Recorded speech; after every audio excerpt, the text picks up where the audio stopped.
इस कोर्स के पहले भाग में आपका स्वागत है।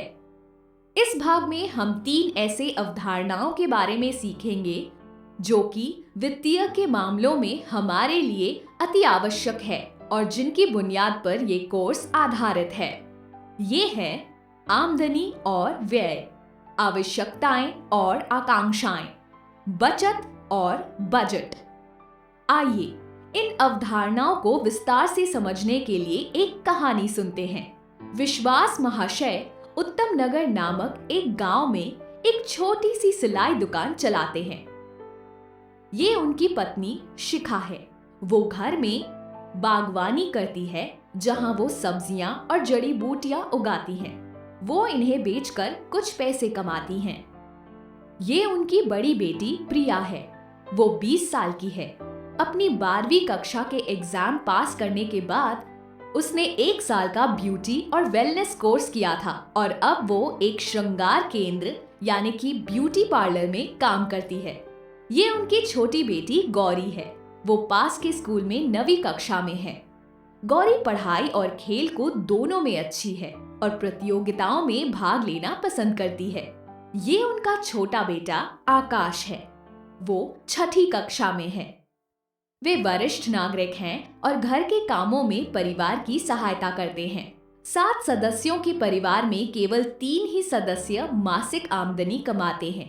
विश्वास महाशय हर महीने 12,000 रुपए कमाते हैं। उनकी पत्नी शिखा मासिक 3,000 के आसपास कमाती है और प्रिया को हर महीने 5,000 वेतन के रूप में मिलता है। क्या आप विश्वास परिवार की मासिक आमदनी बता सकते हैं? बिल्कुल सही, 12,000 प्लस 3,000 प्लस 5,000 यानी कि 20,000 कुल राशि है। ये विश्वास परिवार की मासिक आमदनी है। अब उन सारी चीजों की सूची बनाएं जिन पर मासिक तौर पर पैसे खर्च होते हैं। कुछ मिनटों के लिए ठहरे। बहुत अच्छे। इन सारी चीजों पर विश्वास परिवार मासिक रूप से खर्च करता है।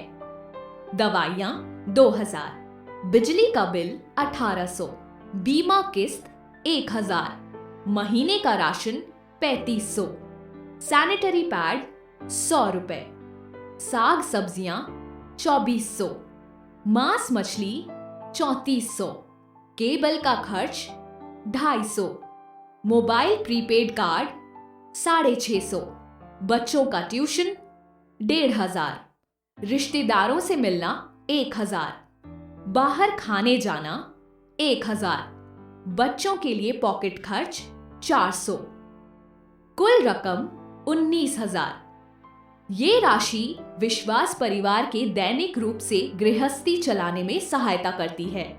अभी तक हमने देखा है कि विश्वास परिवार की मासिक आमदनी 20,000 रुपए है और मासिक व्यय 19,000 रुपए है। इससे पता चलता है कि उनकी आमदनी की रकम उनके खर्चों से अधिक है। अतिरिक्त राशि का क्या होता है? उस अतिरिक्त राशि को हम बचत कहते हैं। दूसरे शब्दों में, आमदनी से व्यय के खर्च को घटाने के बाद जो पैसे बचते हैं उन्हें हम बचत कहते हैं। विश्वास परिवार के संबंध में 20,000 घटा 19,000 यानी कि 1,000 बचत। पहले बताए हुए खर्चों के अतिरिक्त कभी ऐसा भी हो सकता है कि किसी आपात स्थिति के कारण व्यय की रकम से ज्यादा पैसे खर्च करने की जरूरत पड़ जाए। इन परिस्थितियों के लिए आवश्यक है कि हमारे पास बचत के तौर पर कुछ पैसे जमा हो। हमने देखा है कि विश्वास परिवार हर महीने 1,000 रुपए बचाते हैं। क्या आपको लगता है कि 1,000 रुपए आपात स्थितियों से जूझने के लिए पर्याप्त है? क्या होगा अगर विश्वास महाशय को अपने बुजुर्ग माता पिता बीमार पड़ने के कारण अस्पताल में भर्ती करना हुआ? उनके मकान की छत को तूफान के बाद शीघ्र मरम्मत की जरूरत पड़ी? शिखा के बगीचे में उगने वाली शाक सब्जियां लगातार बारिश के कारण सड़ जाती है? इन सारी परिस्थितियों में केवल 1,000 रुपए से कुछ हासिल नहीं होगा। तो हम निश्चित ही कह सकते हैं कि विश्वास परिवार की मासिक बचत काफी नहीं होगी। तब प्रश्न ये उठता है कि उनकी परिस्थिति को सुधारने के लिए वो क्या कर सकते हैं। अपने बचत की राशि को बढ़ाने के लिए हमें अपने खर्चों को कम करने के लिए तैयार रहना चाहिए।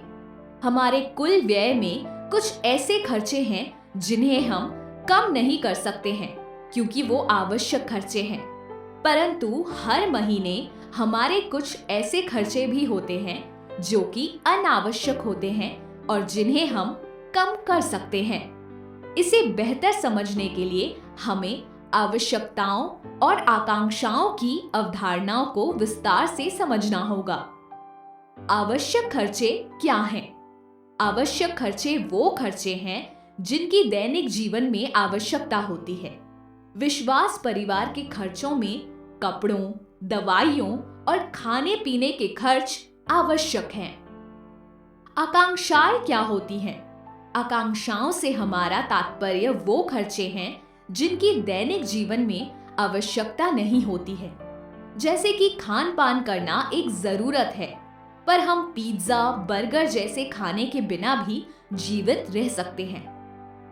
इसी तरह कपड़े पहनना जरूरी है, पर हम बिना महंगे ब्रांडेड कपड़े पहने हुए भी अपना जीवन काट सकते हैं।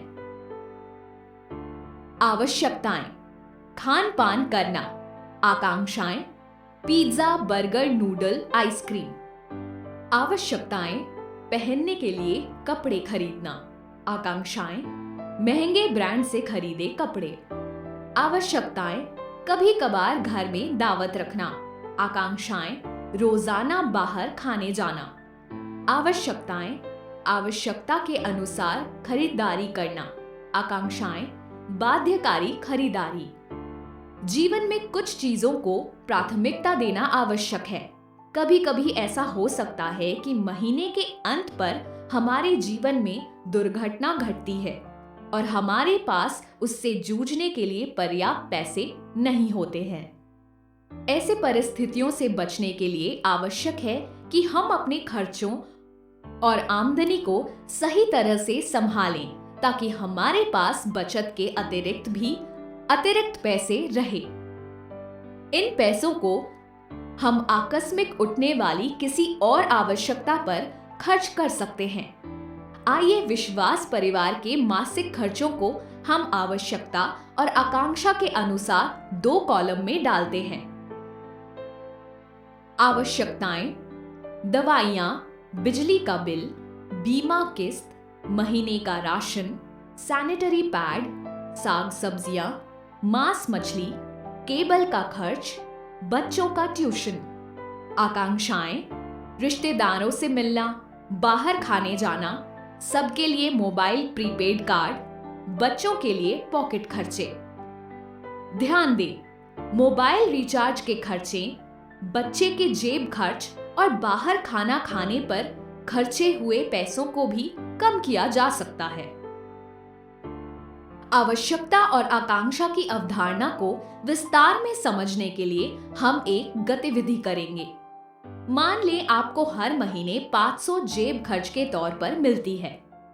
इन पैसों को आप किस तरह खर्च करते हैं, उसकी एक सूची बनाएं। इस सूची में लिखी हुई चीजों को बोर्ड पर बने आवश्यक, अनावश्यक टेबल में बांटें। इसी तरह आप दैनिक जीवन में अधिकतर आवश्यक चीजों पर पैसे खर्च कर अपने पैसों की बेहतर तरह से बचत कर सकते हैं। बचाए हुए पैसे आपकी आपात स्थितियों के दौरान काम आएंगे। इस भाग के अगले हिस्से में हम बचत करने और बजट बनाने के बारे में विस्तार से सीखेंगे। इसके साथ साथ हम वित्तीय साक्षरता के सकारात्मक प्रभाव के बारे में भी जानेंगे।